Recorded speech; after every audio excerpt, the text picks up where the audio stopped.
There is a name that some families in Iran still carry like a secret crown. Say it at a wedding, and an uncle will lean in and tell you it once belonged to kings.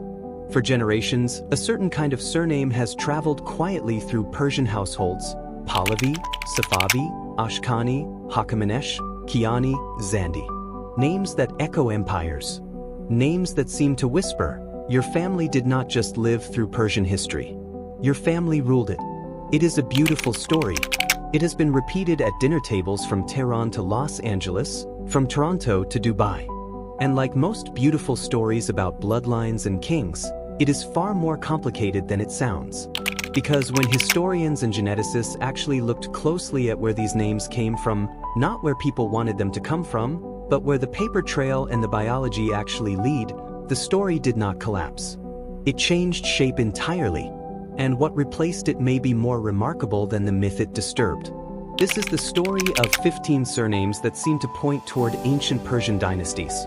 And it is the story of what happens when a family legend meets the archive, the etymologist, and the genome. For most of Persian history, surnames as we understand them today did not really exist.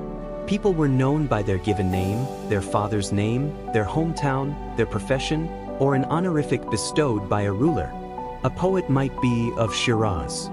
A scholar might be son of Hassan. Fixed, inherited family surnames, the kind stamped on a passport, were not the norm. That changed abruptly in the 20th century. In 1925, under the newly crowned Reza Shah, Iran began requiring every family to register an official surname. Almost overnight, millions of households had to choose a name that would define their descendants forever. And this is where the story gets interesting, because a striking number of families chose names lifted directly from Iran's ancient royal past. Pahlavi, tied to the pre-Islamic Persian language and later to Reza Shah's own dynasty. Achaemenid-derived names like Hakamenesh. Sassanid echoes like Sassani. Parthian references like Ashkani. Even the half-mythical Kianian kings of the Shahnameh gave rise to surnames like Kiani and Kayani. On the surface, it looked like proof. An entire population reconnecting with its imperial bloodline after centuries of foreign rule and cultural disruption. A nation reclaiming its ancestors, name by name. But historians of this period noticed something odd almost immediately. The sheer number of families adopting dynastic names did not track with anything resembling a plausible surviving royal lineage. There were not enough descendants of the actual Achaemenid or Sassanid ruling houses to account for even a fraction of the families now carrying those names. Something did not fit.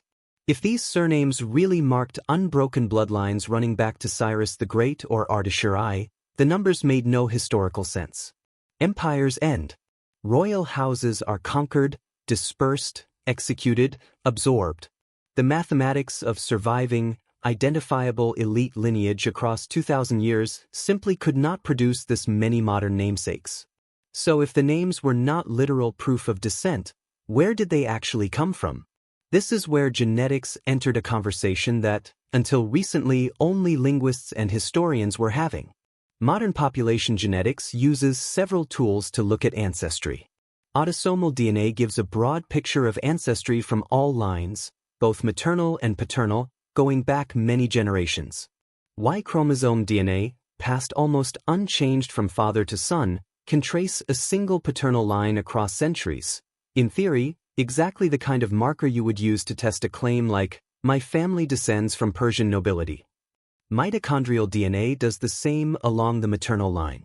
If the surname legends were literally true, you would expect families sharing a dynastic surname to also share a distinctive, rare Y chromosome signature, a genetic fingerprint tracing back to a single royal ancestor. Researchers studying Iranian and broader West Asian population genetics went looking for exactly that kind of signal. If you are enjoying stories where science quietly rewrites a family legend, this is a good moment to subscribe, because almost every population on Earth is carrying a version of this same tension between the story people tell and the story their DNA tells. What the genetic data actually showed was not a single noble bloodline hiding inside a surname. It was something broader, older, and in its own way more extraordinary. Studies of Iranian genetic diversity, including work using autosomal markers across different regions of the Iranian plateau, consistently show a population shaped by deep, layered admixture. Iran sits at a crossroads that has absorbed and blended populations from the Caucasus, Anatolia, Central Asia, the Arabian Peninsula, and South Asia for well over 10,000 years. Bronze Age agricultural populations, Iron Age Iranic-speaking groups, and centuries of later contact through trade routes, conquests, and empire-building all left genetic traces. Y chromosome studies of Iranian men do find lineages associated with deep Iranian plateau ancestry, some of which correlate with the broader Iranic-speaking expansion linked to Bronze and Iron Age populations. But, and this is the critical point, these broad ancestral lineages are shared by enormous numbers of Iranian men across many regions and social backgrounds.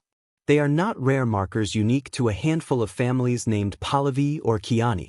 They are, in effect, the common inheritance of a large ethno-linguistic population, not the private signature of a royal house. In other words, the DNA did not confirm the myth. But it also did not erase it. It complicated it into something more interesting. At this point, 3 explanations sit on the table, and none of them can be dismissed outright. The first is aspirational naming. In 1925, choosing a surname was an act of self-definition at a moment of enormous national identity building.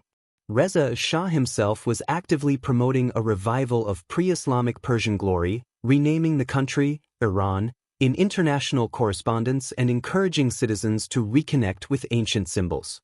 Choosing Pahlavi or Achaemenid was less a genealogical claim and more a patriotic one, a way of saying, I belong to this civilization, not necessarily, I descend from this specific king. The second is diluted or partial descent. It is entirely plausible that some families carrying these names do have a genuine, if distant and diluted, connection to regional elites, minor nobility, or provincial officials who served under or claimed loose association with these dynasties, without being direct descendants of the ruling house itself. 2,000 years of intermarriage does not erase ancestry. It disperses it, thins it, and mixes it with everyone else's. The third possibility is the most quietly radical, that the deep ancestral signal researchers are finding in Iranian Y chromosome and autosomal data is not the story of one bloodline at all, but the story of an entire ancient population, the broad genetic foundation from which the Achaemenid, Parthian, and Sassanid ruling families themselves also emerged. Kings did not appear from nowhere. They came from the same plateau, the same deep lineages, the same layered migrations as everyone else. If that is true, then in a strange and diffuse sense, a huge portion of the modern Iranian population carries a genuine echo of that ancient world, just not through any single surname, and not through any single crown. The landmark studies that reshaped this conversation were broader ancient DNA projects examining skeletal remains from Bronze and Iron Age sites across the Iranian plateau, compared against modern Iranian genomic samples. These studies, published in the last decade in major genetics journals, found that modern Iranian populations retain substantial genetic continuity with these ancient plateau populations, layered over with later admixture from surrounding regions. The ancient world was not erased by the modern one. It was absorbed into it. And this is the twist that the surname legend never anticipated.